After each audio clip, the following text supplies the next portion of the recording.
تو وہ judicial commission جو ججز کو اپوائنٹ کر سکتا ہے، جو ججز کی کنفرمیشن پہ فیصلہ کر سکتا ہے کہ انہوں نے مستقل ہونا ہے یا نہیں، جو ججز کی پرفارمنس ایویلویشن کر سکتا ہے، اسی کمیشن کو یہ اختیار دیا گیا کہ وہ کمیشن تبادلہ کرے۔ تو ایک تجویز یہ تھی کہ اس تبادلے کے بعد اگر جج صاحب انکار کرتے ہیں کہ میں نے سندھ کی بجائے بلوچستان کی بجائے لاہور میں نہیں کام کرنا، یا لاہور کی بجائے پشاور میں نہیں کرنا، تو پھر وہ ریٹائر تصور ہوں گے۔ اس پہ بحث کے بعد یہ ترمیم لائی گئی اور ہم نے اس ترمیم کو قبول کیا۔ طے یہ ہوا کہ جوڈیشل کمیشن آف پاکستان میں یہ بحث کے بعد ججز ٹرانسفر ہو سکتی ہے on such conditions as determined by the commission in that particular case, کہ انہیں 1 سال کے لیے بھیج رہے ہیں، 6 ماہ کے لیے، 2 سال کے لیے، اتنے عرصے کے لیے، یا مستقل تبادلہ ہے اگر وہ کہتے ہیں۔ وہاں پہ یہ بھی شک رکھی گئی کہ کمیشن اگر سمجھے مناسب تو ان جج صاحب کو بلا کے ان سے رائے بھی لے یا ان کا موقف بھی سنے۔ فیصلہ ہو جانے کے بعد اگر اس پہ عمل درآمد میں جج صاحب انکار کرتے ہیں تو آرٹیکل 209 کے تحت جو سپریم جوڈیشل کونسل ہے،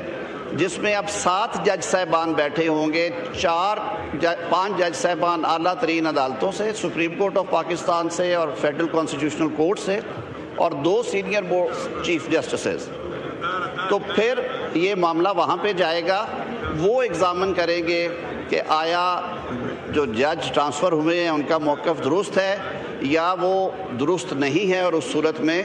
ان کے خلاف کارروائی ہو سکتی ہے۔ سر اسی طرح یہ معاملہ بھی تھا کہ جو دونوں عدالتیں، کیونکہ اب 2 عدالتیں ہیں ایپیکس لیول پہ، آئینی عدالت کے تقریباً وہی اختیارات ہیں جو کہ آئینی بینچز کو دیے گئے تھے، یعنی کہ آئین کے آرٹیکل 184 کے تحت جو اختیارات سپریم کورٹ کو حاصل تھے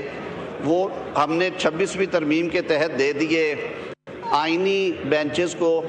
وہ اختیار اب آئینی عدالت استعمال کرے گی۔ 186 کے کچھ اختیارات ہیں جب 2 صوبوں کے درمیان معاملہ ہے یا صدر مملکت ریفرنس بھیج دیتے ہیں کہ اس پہ رائے دیں، وہ معاملات ہیں۔ کچھ کیسز کی ٹرانسفر کے حوالے سے ہوتا ہے کہ ایک جگہ سے دوسری جگہ کئی دفعہ ضرورت ایسی پیش آتی ہے، تو وہ چیپٹر جو ہے، کچھ اختیارات جو ہیں وہ دے دیے گئے آئینی عدالت کو۔ اس کے علاوہ 199 آرٹیکل کے تحت جو ریٹ پٹیشنز ہوتی ہیں ہائی کورٹس میں، اس میں سے جو آرڈرز پاس کیے جاتے ہیں، جو احکامات جاری ہوتے ہیں، ان میں بھی سر ایک ہارمنی رہے سارے ملک میں، کیونکہ سندھ میں آئینی بینچز ہیں، باقی صوبوں نے ابھی تک نہیں بنائے۔ وہ جورسڈکشن بھی کنفر کر دی گئی آئینی عدالت کو۔ اس میں ایکسیپشنز رکھی گئی ہیں، جیسے فیملی یا رینٹ کے کیسز ہیں، اور یہ پرووائڈ کیا گیا ہے کہ such other category of cases جو کہ مجلس شورا پارلیمنٹ ڈٹرمن کرے بائی لا، کیونکہ سر یہ رکنے والا سلسلہ نہیں ہوتا، لا تو ایک لیونگ ڈاکیومنٹ، اس میں ٹائم کے ساتھ ساتھ ترامیم کی ضرورت پیش آتی ہے۔ اس کے علاوہ جتنے مقدمات ہیں جو آئین میں درج کر دی گئی کیٹیگریز، وہ سپریم کورٹ آف پاکستان ہی سنے گی۔ فوجداری مقدمات ہیں، دیوانی مقدمات ہیں، کمپنی، کارپوریٹ، کمرشل کے ہیں، ٹیکسیشن کے بہت سارے کیسز ہیں، وراثتوں کے کیسز ہیں۔ سر یہ وہ 60-62 ہزار مقدمے ہیں جو ساری دنیا میں سپریم کورٹ یا ہائی کورٹ سنتی ہے، اور وہ مقدمات جیسے میں نے پہلے عرض کیا، آئینی مقدمے آنے کی وجہ سے جو ہماری ہسٹری ہمیں بتاتی ہے کہ اعلیٰ عدالت کا، اعلیٰ ترین عدالت کا زیادہ تر وقت ہفتوں کے حساب سے سر فل کورٹس بیٹھتی رہی ہیں اس ملک میں،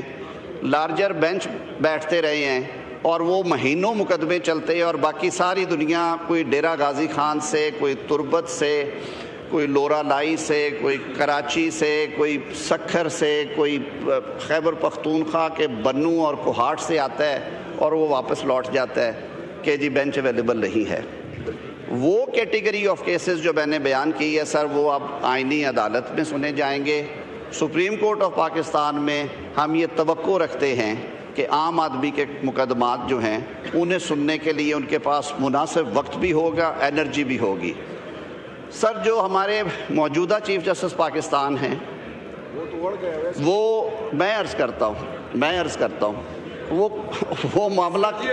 معاملہ کہیں اور ہوا ہے. وہ اسی طرح سے کیونکہ وہ سینئر ہیں ان رینک تو وہی جوڈیشل کمیشن آف پاکستان کے سربراہ ہیں, وہی سپریم جوڈیشل کونسل کے سربراہ ہیں,